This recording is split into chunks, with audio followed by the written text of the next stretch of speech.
Salve, rapaziada! Se você joga Warzone ou qualquer tipo de jogo que tenha crossplay, como por exemplo Fortnite, GTA V, The Finals, onde rola aquela mistura de plataformas tipo PS5 e PC, e você é do PC mas não consegue se adaptar bem ou simplesmente prefere jogar no mouse e teclado, esse vídeo é pra você.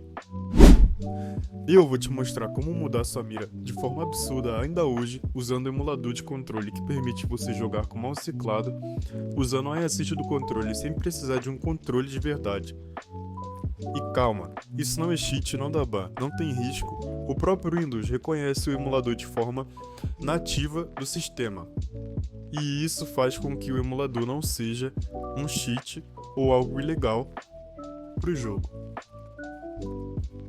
O emulador pode ser usado tanto de forma casual quanto competitiva. Então, se você chegou do trabalho ou você joga só de forma casual e está querendo amassar nas partidas, o emulador é certo para você. Agora, se você é um tryhard, esse método vai deixar você mais consistente e mais preciso, e com certeza você vai começar a dropar mais de 20 kills por partida e com facilidade.